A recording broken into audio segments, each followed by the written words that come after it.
Viewers, স্বাগতম জানাচ্ছি আরেকটি নতুন ভিডিওতে, যেখানে আজকে আমি শেখাবো আপনাদেরকে খুব বেসিক, যারা শুরু থেকে শুরু করছেন, পাইপ ফিটারের কাজ শিখতে যাচ্ছেন তাদের জন্য কিভাবে আপনারা পাইপ কাটবেন এবং বিভেল বানাবেন এবং মার্কিং করবেন, সেইটা এই ভিডিওর মাধ্যমে আজকে আপনাদেরকে আমি দেখিয়ে দেবো ইনশাল্লাহ। বেসিক থেকে শুরু করব। যারা নতুন একদম, তারা কিভাবে পাইপটা মার্কিং করবেন এবং কিভাবে কাটবেন। তো আমি এখানে দেখতে পাচ্ছেন যে ১১০ এর একটা পিস আমি এখানে কাটবো, সেটা এখানে আমি মার্কিং করছি। মার্কিং করে দেখেন এখানে কিভাবে ঠিক এইভাবে রেখে মার্কিংটা করবেন। একটা মার্কিং করলেই যথেষ্ট হয়। তারপরেও যেহেতু একদম নতুন যারা আছেন তাদেরকে দেখাচ্ছি আমি, এজন্য আপনারা ২ টা করলেও করতে পারেন। একটাই কিন্তু মার্কিং এই পাইপের জন্য যথেষ্ট হয়ে যায়। আমি বলে দিচ্ছি। আর এটা একদম বেসিক, যেটা একদম নতুন যারা আছেন তাদের জন্য যেহেতু আমি ভিডিওটি দিচ্ছি, এজন্যই খুব আ বেসিকটাই আপনাদেরকে শেখাবো। তো এই যে ২ টা লাইন বরাবর আপনারা একটা র‍্যাপ রাউন্ড নিবেন। র‍্যাপ রাউন্ড যেটা দিয়ে আমরা এই মার্কিং করি, ঘুরাই, সেটাকে বলা হয় র‍্যাপ রাউন্ড। যেহেতু আমার কাছে এখন র‍্যাপ রাউন্ড নাই, এজন্য আমি এটা একটা ডাক টেপের মাধ্যমে আপনাদেরকে মার্কিং করে দেখিয়ে দিচ্ছি। তার জন্য ১ম এ আপনারা কিন্তু এই যে ডাক টেপটা নিচের যেটা আছে সেটা একদম সোজা আগে বসিয়ে নিবেন। আর ওই লেভেলে বা ওইটারই একদম সেম মাপে ওর উপর দিয়ে যেন আরেকটা এই যে টেপটা আছে এটা তার উপর দিয়ে আসে। তা না হলে কিন্তু এটা সোজা হবে না। ভিউয়ার্স, ভিডিওটি যেহেতু আমি মার্কিং, কাটিং এবং বেভেলের বিষয়টা সম্পূর্ণটা দেখাবো, এজন্য একটু লেন্দি হইতে পারে। ভিডিওটি অবশ্যই শুরু থেকে শেষ পর্যন্ত দেখবেন। আর এ ধরনের ভিডিও কিন্তু আমি রেগুলারই আমার চ্যানেলে দিয়ে থাকি। এজন্য অবশ্যই চ্যানেলটি সাবস্ক্রাইব করে দিবেন এবং ভিডিওটি ভালো লাগলে শেয়ার করে দিবেন, লাইক করে দিবেন। কোন বিষয়ে আপনি সামনে ভিডিও চাচ্ছেন সেটা আপনারা কমেন্ট করে জানিয়ে দিতে পারেন। আপনাদের মাঝে আমি চেষ্টা করি আপনাদেরকে সম্পূর্ণ যে আমার প্র্যাকটিক্যালের কাজের ভিডিওটি আছে সেই ভিডিওটি দেয়ার। আপনারা কিন্তু প্র্যাকটিক্যালি কাজ দেখে কাজ শিখবেন।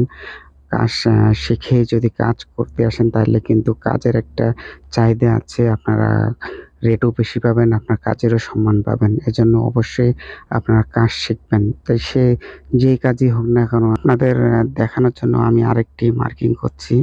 এই যে দেখুন, এটা কিন্তু এইভাবে সোজা করে আগে বসিয়ে নিবেন। বসিয়ে নিয়ে নিচের যে পেপারটা থাকবে ঠিক ওইটার উপর দিয়ে সোজা করে টেনে একদম সোজা করে নিয়ে আসবেন, যেন ওইটার বরাবর একদম আসে। যদি ওইটার বরাবর আসে তাহলে আপনি লাইনটা সোজা পাবেন। তা না হলে কিন্তু লাইনটা কখনোই সোজা হবে না। এটা অবশ্যই আপনাকে মাথায় রাখতে হবে। রেখে তারপরে আপনাকে লাইনটা টানতে হবে খুব সুন্দর করে।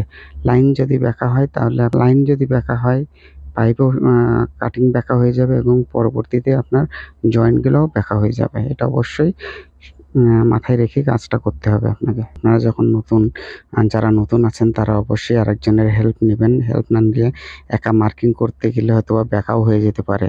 এজন্য অবশ্যই কারো না কারো হেল্প নিয়ে কাজ করবেন। আর দেখুন কিভাবে আমি মার্কিং করছি, এভাবে প্র্যাকটিক্যালি দেখে নিবেন। দেখে তারপরে আপনারা চেষ্টা করবেন কাজ করার জন্য। কাজ একটু দেরি হোক সমস্যা না, কিন্তু আপনারা চেষ্টা করবেন একেবারে 0 মানে নির্ভুলভাবে কাজ করার চেষ্টা করবেন। তো এই ভিডিওর মাধ্যমে কিন্তু এটা এখন আমরা কেটেও দেখাবো আপনাদেরকে এবং এটা বিবেল মেরেও আমরা দেখাবো। ঠিক আছে? তো ভিডিওটি অবশ্যই আপনারা একটু দেরি হলেও ধৈর্য সহকারে ভিডিওটি শুরু থেকে শেষ পর্যন্ত দেখবেন। আর চেষ্টা করবেন মার্কিং এর পরে প্রতিটা আবার কনফার্ম করে নিবেন যে মার্কিংটা ঠিক আছে কিনা। তারপরে কাটার আগেও আপনাকে অবশ্যই এই মাপটা কনফার্ম করে নেয়া লাগবে যে হ্যাঁ, এই যে পিসটা আমার দরকার সেই পিসটা কাটিং করার পূর্বে আপনাকে অবশ্যই মেজারমেন্ট দেখে নিতে হবে, কনফার্ম করে নিতে হবে। না হয় অনেক সময় দেখা যায় যে কাটিং এর পরে আমার যে পিসটা লাগবে সে পিসটা এটা না, আমার এটা বড় হয়ে গেছে বা ছোট হয়ে গেছে। এই ভুল এড়াতে আপনাকে অবশ্যই ৩-৪ বার মাপতে হবে দরকার হলে। ঠিক আছে? তো এই যে আপনারা দেখতেছেন আমরা কিন্তু কাটিং শুরু করে দিয়েছি। যদিও একটু ও ফাস্ট নিয়েছি, নাহলে আমরা কিন্তু অনেক দেরি হয়ে যাবে। এমনিতেই ভিডিওটি অনেক লং হয়ে যাচ্ছে। আপনারা ধৈর্য সহকারে ভিডিওটি দেখবেন। এই যে অবশ্যই আপনারা যখন কাটিং করবেন, কাটিং করার আগে আপনারা কিন্তু মেজারমেন্ট টেপটা ধরে মেপে নিবেন। দেখবেন যে হ্যাঁ, এই মাপটা আমার কোন বরাবর কাটলে আমার পাইপটা ঠিক ১ মিলি যেন ঠিক থাকে, হাফ মিলিও যেন ছোট বড় না হয়, এটা অবশ্যই চেষ্টা করতে হবে। অনেক সময় হয়ে যায়, এটা সমস্যা না, তারপরেও আপনাকে চেষ্টা করতে হবে যেন 0-0 হয় পাইপটা কাটিং।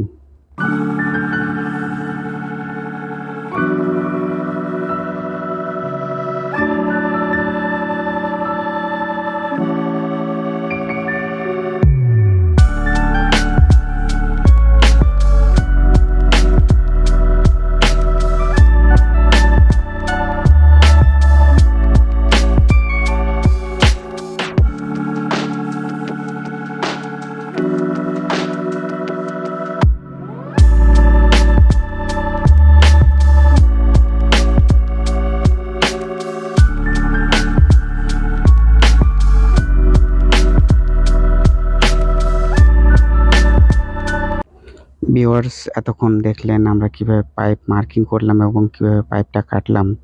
এখন আমরা বিভেল মারছি। বিভেলটা দেখবেন আমরা কিভাবে বিভেল মারি। এই বিভেল মারার জন্য সবসময় আপনারা কিভাবে ব্যবহার করবেন, এই যে এখানে কিন্তু দেখছেন এটা কোনা, একটা কোনা ব্যবহার করে আমরা কিন্তু এই বিভেলটা মারছি। তো এই কোনাটা যত ব্যবহার করবেন বিভেল ততই কিন্তু খুব সুন্দর হবে। আর বিভেলের যে ডিগ্রিটা, বিভেল অথবা ভি, এটা কিন্তু ২ নামে পরিচিত। বিভেল অথবা ভি। যদি বিভেল বা ভির ডিগ্রি কেউ কোনো ইন্টারভিউয়ে জিজ্ঞাসা করে, আপনাকে কিন্তু অবশ্যই বলতে হবে 37.5 ডিগ্রি।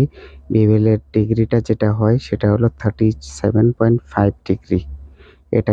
এটা অবশ্যই আপনারা মনে রাখবেন, কারণ এটা কিন্তু একটা ফিটারের জন্য খুব প্রয়োজনীয় একটা প্রশ্ন, যেটা সবচাইতে বেশি জিজ্ঞাসা করা হয় ইন্টারভিউয়ে।